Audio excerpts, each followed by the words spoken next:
Buonasera a tutti. Prima di tutto vorrei ringraziare.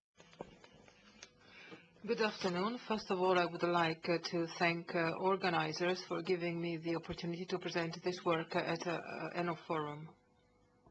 As you know, all sparkling wines that are carried out with the traditional method include two steps carried out by yeast. During the first fermentation, grain must is converted into base wine by yeast, mainly by Saccharomyces cerevisiae. This base wine is bottled with a second starter of Saccharomyces cerevisiae and a tirage solution that contains saccharose and riddling agents for a second fermentation inside the bottle. These bottles are then take place horizontally, and the aging time depends on the country regulation. With this, when this aging time has finished, next steps are riddling and disgorging. During the riddling, the bottles are rotated until they are perpendicular to the floor to collect all the yeast lees in the neck of the bottle. After, during the disgorging, these yeast lees are removed because they are frozen and pushing them out because of the pressure that is inside the bottle. Last step of the process is the addition of a liquid of expedition that contains a mixture of wine and sugars depending on the style of the sparkling wine. The yeast for this second fermentation need to possess more technological properties than those that are used in the first fermentation, because they need to survive in these stressful conditions that are present inside the bottle during this second fermentation, as high ethanol content, low pH, low temperatures, or depression. So a biological parameter that usually is considered in the selection of this yeast for the second fermentation is flocculation, because flocculation plays an important role in the clarification of the product, but also from the yeast point of view, the most benefit is that the avoidance of these stressful conditions. So an analogous method for protect the cells is the mechanism of cell immobilization. With this mechanism, we can also reduce the riddling agents that are used in the process of sparkling wines making. So for successful application of the cell immobilization, we should take into account which kind of carrier material are we using, since many factors should be taken into account, as safety, legality, stability of the product, or processing cost. So the aim of this project was to immobilize Saccharomyces cerevisiae cells to carry out this second fermentation. And on one hand, we wanted to reduce the content of riddling agents during the process, and on the other hand, we wanted to bring some different organoleptic properties to these sparkling wines. We also wanted to compare different yeasts immobilized in different supports. So for the experiments, we used two yeasts, one commercial strain of Saccharomyces cerevisiae that is usually used for this second fermentation inside the bottle, and we used another Saccharomyces cerevisiae strain from our lab collection that was isolated from an ecologic mass, and it had a lot of technological interesting properties. As immobilization support, we use oak chips and cellulose powder because there are materials that are usually used in the winemaking process, also because are very porous materials, and because they are permitted by the International Wine Organization. So for the experiments, we grow both yeast in culture media until they reach their maximum biomass, and then we centrifuge the cultures, we remove the culture media, and we shake together this cell biomass with the support and with a cryoprotector. When this support was embedded with the cells, we cover it with a layout of starch gel. This mixture, we freeze dry it during 24 hours. So we did this process with both strains and both materials. Here in these photos, you can see the oak chips with the cells after the freeze drying. And here the cellulose with the cells after the process of freeze drying. We verify the immobilization with the electron microscopy and the confocal microscopy. In these photos, we can see the oak chips with more augment, the porosity of these supports. And here in these photos, you can see the yeast cells added to the oak chip with the covering layout of starch gel.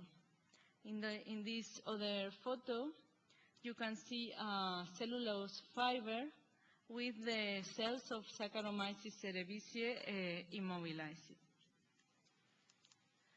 Once the Saccharomyces cerevisiae cells were immobilized in both supports, we did the vinification trials in a base wine of Macabéan Chardonnay that had 11 degrees of ethanol. We distribute this base wine in the bottles, and we add a tirage solution without riddling agents that contain 12 grams per liter of glucose and 12 grams per liter of fructose.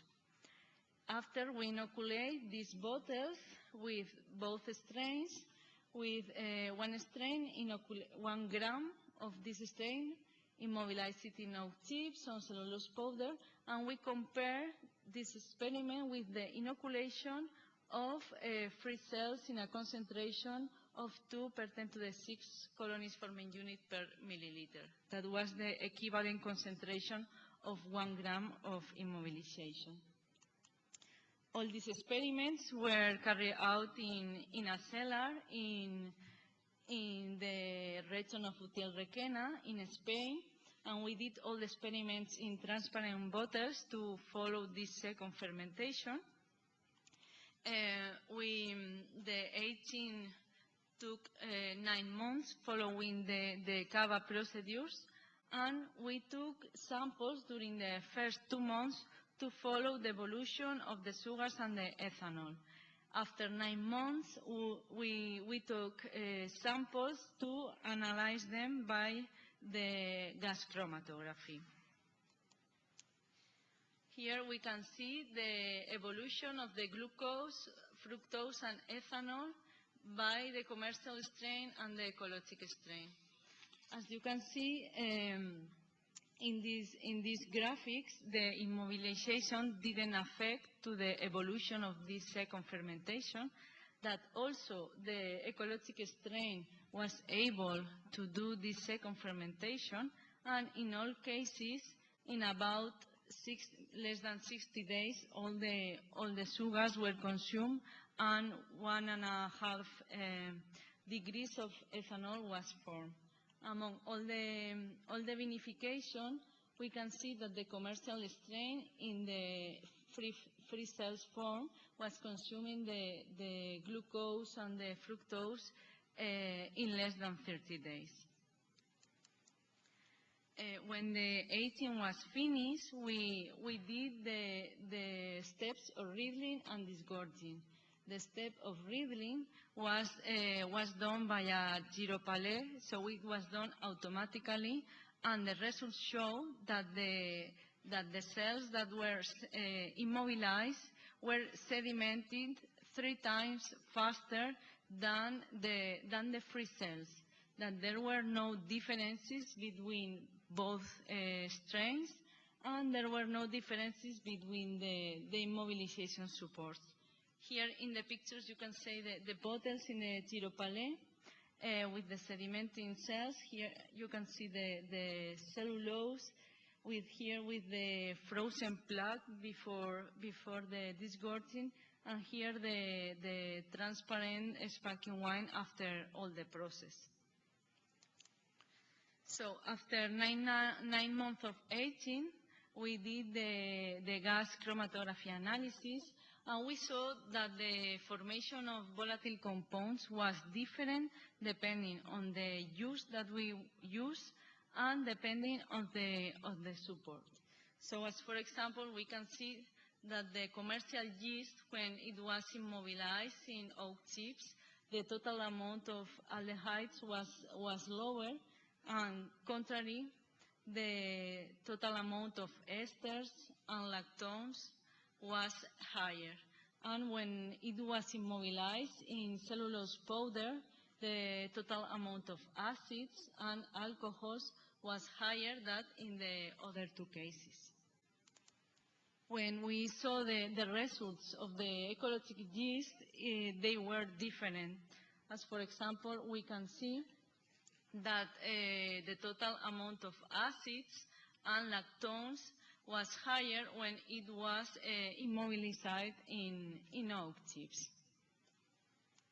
When we were looking each different compound, we saw also that there were differences between both strains. As for example, here in the esters formation, we can see that the commercial strain was producing, in general, more diethylsuccinate than the ecological strain, and that the ecological strain was forming more 2-phenylacetate and more butyrolactone than the commercial strain immobilized or in free cells.